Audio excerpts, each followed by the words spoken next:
The Golden State Warriors could add another former All-Star to their veteran core, provided they salary dump Jonathan Kuminga.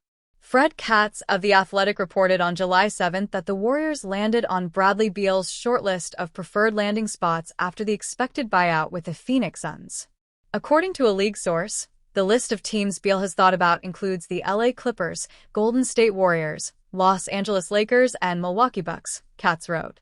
The Suns and Beal are in serious discussions about buying out the remaining $110.8 million over the next 2 years on the three-time All-Stars contract. There is an increasing optimism that the two sides will agree to terms on a buyout, according to Katz, citing league sources.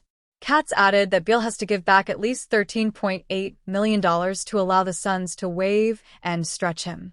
Beal, 32, will be a bargain for a team that will sign him as an unrestricted free agent. The veteran guard still averaged 17.0 points, 3.3 rebounds, and 3.7 assists on 50/39/80 shooting splits last season for the Suns despite his clunky fit next to Kevin Durant and Devin Booker. A complicated Warriors path to adding Bradley Beal. Usually, the money that a player surrenders in a buyout is what he will get from his next team.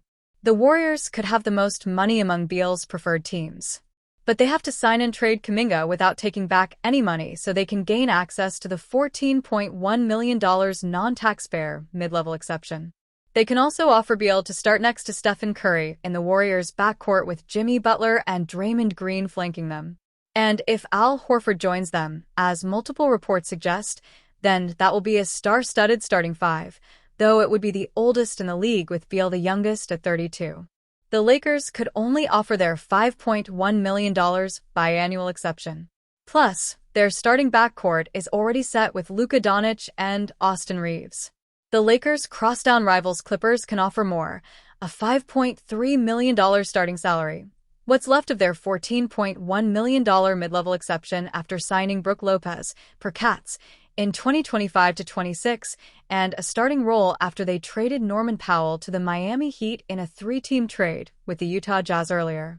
The Bucks have the least to offer Beal as they are limited to giving him the veteran's minimum after using all of their exceptions.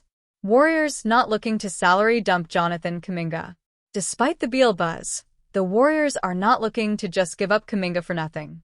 According to Anthony Slater of The Athletic, the Warriors have been seeking a promising young player, plus a first-round pick, in a sign-and-trade scenario for the 22-year-old athletic forward. That was crystallized when they rejected the Sacramento Kings offer. They've drawn inbound calls in recent days, most notably from the Sacramento Kings, who floated an offer of Devin Carter, Dario Saric, and 2 second-round picks, league sources said. The Warriors have so far balked at what they felt was a buy-low attempt, league sources said, Slater wrote. Discussions around Golden State Warriors restricted free agent wing Jonathan Kuminga have cooled off, with a league insider reporting no significant traction over the weekend. Conversations have remained stagnant despite reported interest from multiple teams, including the Sacramento Kings, Washington Wizards, and Miami Heat. No deal appears close, and the Warriors are showing no urgency to move off their asking price. No significant traction on the Jonathan Kuminga front over the weekend, per sources. Anthony Slater of The Athletic wrote on X. Restricted free agency around the NBA remains ice cold. Conversations and little action. Kings have been strongest pursuer of the Warriors wing, but nothing has come close. Slater previously reported that the Warriors are searching for a promising young player plus a first-round pick in return for Kuminga, should they ultimately choose to part with him in a sign-and-trade scenario.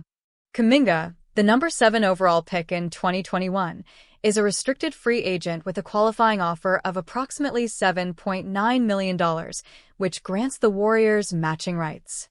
Kuminga is reportedly seeking a new deal worth between $25 million and $30 million per year. Jonathan Kuminga talks could heat up at Summer League. If talks continue to stall, the market for Kuminga could develop at the NBA Summer League in Las Vegas, which kicks off next week. It will allow Kuminga and his representatives to meet face-to-face with interested teams and the Warriors. And a return to Golden State is not off the table, per Slater. An eventual compromise and return to the Warriors also remains very much on the table, league sources said, considering the market dynamics at play. Slater said. The two sides have talked about a sit-down in Las Vegas between Kuminga, Turner, general manager Mike Dunleavy, and head coach Steve Kerr to discuss a possible path forward if his situation remains unresolved in a week. If he does return to the Warriors, it would be another year of uncertainty for Kuminga. Head coach Steve Kerr had a hard time reintegrating Kuminga following the team's trade for Jimmy Butler. However, Butler made it clear he sees no issue sharing the floor with Kuminga, expressing confidence in their potential pairing. "I can play with anybody. He can play with anybody," Butler said during the postseason. "Me and JK could thrive, can and will thrive together on the basketball floor." Jonathan Kuminga admits ups and downs with Golden State. Kuminga appeared in 46 games for the Warriors last season, including 10 starts, with an ankle injury sidelined him for a significant stretch. He averaged 15.3 points and 4.6 rebounds in 24.3 minutes per game, but struggled with efficiency, shooting a career-low 45.4% from the field and 30.5% from beyond the arc.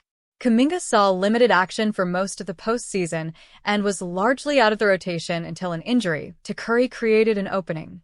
Seizing the opportunity, the 22-year-old delivered, averaging 20.8 points on 54.3% shooting in the series against the Timberwolves. Kuminga admitted in his exit interview that he is uncertain about his future. "I don't know what the future is going to be," Kuminga said. "That's something that any player would love to hear, going into a different year. I'm looking forward to that.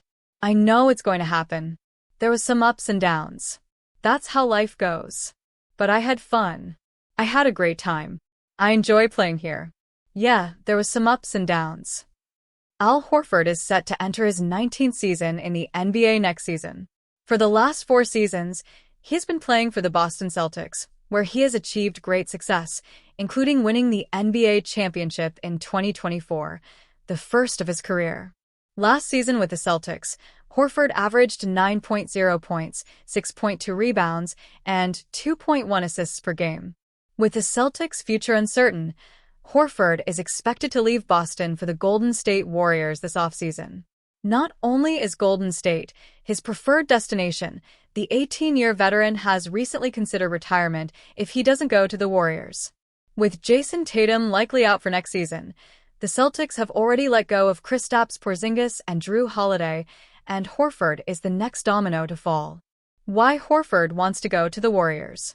Despite other NBA teams, including the New York Knicks, Los Angeles Lakers, Denver Nuggets, and Cleveland Cavaliers, all showing interest in adding Horford, the Warriors are the only acceptable destination for him, according to the San Francisco Chronicle.